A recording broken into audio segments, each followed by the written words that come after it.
Good afternoon, everybody. My name is Dr. Samukelisiwe Nyamathe, and I'll be presenting on a study that we conducted as an organization, Hope Cape Town, which looked at the risk of HIV infection in young peripartum women between the ages of 15 and 24 years old at Tygerberg Hospital. Okay, so the presentation outline is I'll look at the rationale for the study, the aims, the objectives, the study methodology, the results, some interesting findings, as well as future benefit and how we've gone forward from the study. Okay, so the rationale for us conducting the study is obviously we are facing a huge problem in South Africa in which adolescent girls and young women in the age group of 15 to 24 years old contribute a quarter of all new HIV infections in South Africa. As an organization, we normally look and deal with pediatric patients who are normally under the age of 18. But we've since started noticing that there's a huge problem in the adolescent age group. So 69,000 of new HIV infections in young women were in young women between the ages of 15 and 24 in 2017 to 2018. The HIV incidence in this age group is 3 times higher than their male counterparts.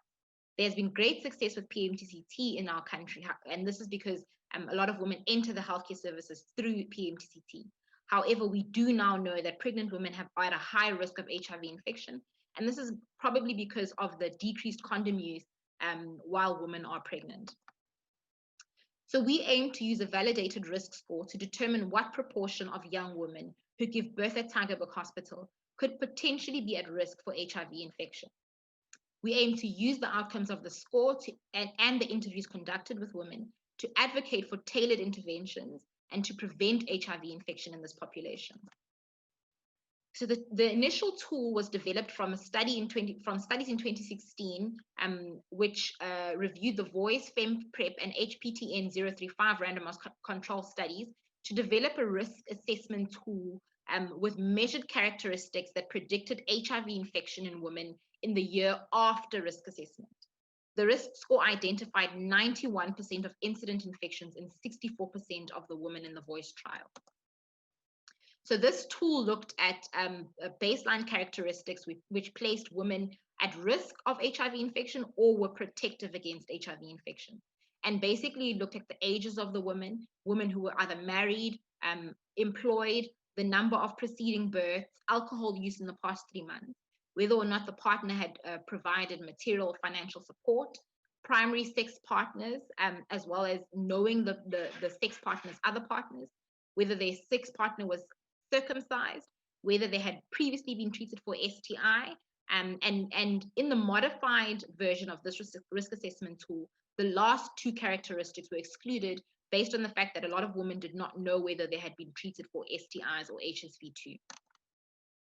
So we did an observational cross-sectional study at Tygerberg Hospital in Cape Town, and the women who were included in the study were HIV uninfected women who are currently attending the antenatal clinic or admitted to the wards, the antenatal labor or postnatal ward. The team who did the recruitment process and who also helped with some of the interviews were Miriam Relusa and Alfreda Leroux. These were women who work in the wards and who are very familiar with the women who come in and out of the antenatal clinic and the postnatal wards. And they're often the team that provides a lot of the counseling and support to adolescent girls and young women. So what we found after interviewing 370 women between the ages of 15 and 24, that majority of the women were between the ages of 15 and 24, the mean age was 21, and the majority of the women had come from the city of Cape Town. Okay, so as previously mentioned, we did a primary risk score as well as a modified risk score, both of which showed significant high risk of HIV infection within the next year. In the first score, we saw that women had a 60% risk of developing HIV infection in the next year. And in the modified score, we saw that 57% of women had a high risk of becoming HIV infected in the next year.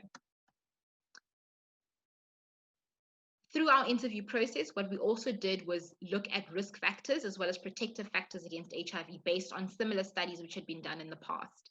What we found was that completion of secondary school, employment, marriage, as well as partner circumcision tend to be protective against HIV infection, even in this cohort. And the risk factors that we saw and that we found were things that we needed to look out for were women who had early sexual debut, women who had no idea of their HIV status prior to admission, and women who were involved in significant transactional and age disparate relationships. Since then, what we had done was collaborate with other NGOs working with adolescents to develop peer support programs and to assist women to prevent the further HIV infection or infection with other diseases. We've also seen the benefit of adolescent clubs and have advocated for women in this age group to develop their own adolescent clubs for the future prevention of HIV infection in this cohort. I'd like to acknowledge the following people who contributed significantly to the study, as previously mentioned. Thank you.